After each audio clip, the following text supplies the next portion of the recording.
नर्मदा अध्यात्म मंच से पंडित गिरी मोहन गुरु आप सभी को छठी मैया की शुभकामनाएं। छठी मैया के पूजन की, छठ पूजन की आप सबको बहुत बहुत शुभकामनाएं। छठी मैया आप सब पर कृपा करें। आज मैं आपको एक सत्य घटना की कहानी, सत्य घटना पर आधारित छठी मैया की कहानी लेकर के आया हूँ। सुनिए छठी मैया की कहानी। एक गांव में एक बुढ़िया रहा करती थी और उसका एक बेटा था, उसकी बहू थी। बूढ़ी माता जो है छठी मैया का व्रत किया करती थी। बड़ा विश्वास था मैया के प्रति, उसको बड़ी भक्ति थी। जब जब भी कार्तिक माह आता सबसे पहले उसे छठी मैया की याद आती। चतुर्थी से लेकर के चतुर्थी, पंचमी, छठी, षष्ठी और सप्तमी, ऐसे 4 दिन का ये सब सप्तमी को ये छठी मैया का व्रत समापन होता है। तो 4 दिन छठी चतुर्थी आते ही ये बूढ़ी मैया जो है अपना तैयारी शुरू कर देती थी। पर उनकी जो बहू थी वो नए ज़माने की बहू थी।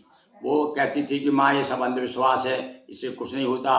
देखो सब भगवान की अपने ऊपर कितनी कृपा है, अपन लोग सब और राजी खुशी सब संपन्न है सब है। अरे भूखे रहने से और तुम्हारी तबीयत खराब हो जाएगी और निर्जला व्रत करती हो तुम, और 2-2, 3 दिन तक जो व्रत करोगी भूखी रहोगी, तुम्हारी हालत खराब हो जाएगी। ये सब ढकोसला है और इस पर मैं विश्वास नहीं करती। वो पढ़ी, आज के ज़माने की पढ़ी लिखी बहू थी। पर वो माता राम को तो भैया वो पूरा छठी मैया पर पूरा विश्वास था।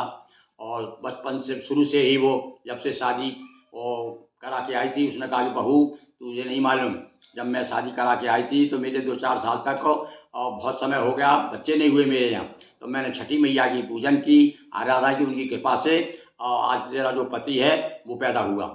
इस प्रकार से वो बताती रहती थी। पर उसे उसके बाद भी बहू को कोई विश्वास नहीं हुआ। जब भैया छठ पूजा का समय आया, माता राम ने पूरी बूढ़ी मैया ने जो है पूरी तैयारी की और उसके बाद में बहू से कहा, बहू चलो तुम भी चलो, अपन छठी मैया घाट चलते हैं, वहाँ पूजन करेंगे। तो वो उसने फिर भी मना कर दिया कि माँ ये सब मैं विश्वास नहीं करती, माँ तुम तो जाओ, तुम्हें जो कुछ करना करो, मैं तो बड़े चाहती हूँ तुम भी ना करो।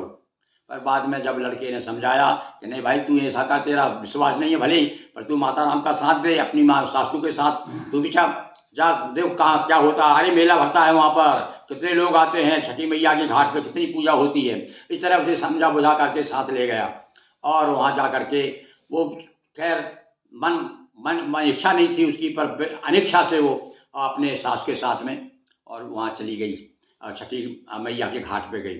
वहाँ पूजन वूजन करने के लिए वो तो माता राम तो जो है बूढ़ी मैया तो पूजा करने लगी, उसका मन नहीं लगा, ये तो घूमने मेले में घूमने लगी और वहाँ जा कर के किसी हलवाई की दुकान पे कुछ पकवान खाने लगी, क्योंकि इसको तो पूरा विश्वास था ही नहीं।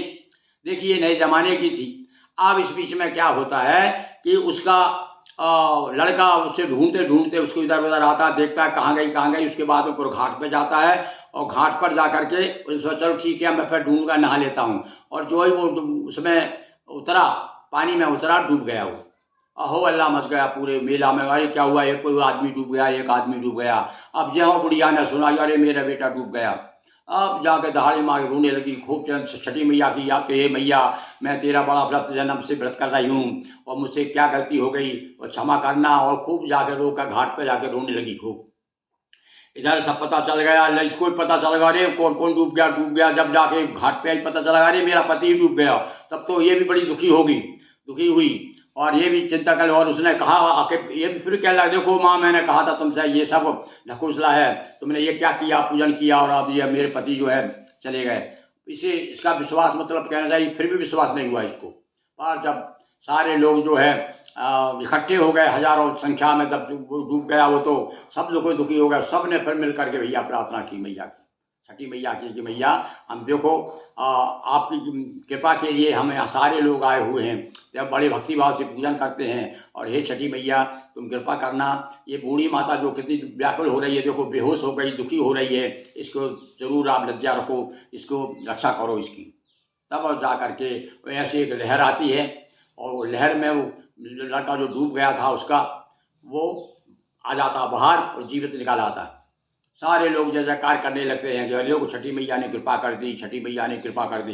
ये बिल्कुल सत्य घटना पे आधारित है और उसके बाद में वो जीवित हो जाता है। उसके बाद में छठी मैया बताते हैं कि प्रकट होकर के और वरदान देती है, ये सुनो, इस मैं तो तुम्हारी परीक्षा ले रही थी और इसको इस तुम्हारी बहू को ज्ञान देना था, इसको शिक्षा देना था, इसलिए ऐसा मैंने किया। तब जा कर के इसको डुबा दिया, और नहीं तो मुझे तो अपने बच्चों पर हमेशा ध्यान रहता है, बच्चों का उन पर बड़ी कृपा रहती है। तुम चिंता मत करो और बराबर व्रत करो, बहू से का तुम संकल्प करो, तुम्हारा पति सुखी जीवन व्यतीत करेगा और इसका बाल बाका नहीं होगा। तब ऐसा कह के छठी मैया तो चली गई और तब जा कर के बहू को होश आया और बहू ने प्रणाम किया, बाहर घाट पर हाथ जोड़ करके प्रणाम किया और संकल्प लिया कि आज से मैं भी जो है छठी मैया का व्रत करूँगी, छठ पूजा करूँगी। और तब से भी पूजा करने लगी। तो भैया इस प्रकार से ये छठ मैया की कथा है। इस कथा को जो भी सुनेगा उसकी व्यथा जरूर दूर होगी, मैया छठी मैया उसके ऊपर कृपा करेगी। बहुत बहुत धन्यवाद।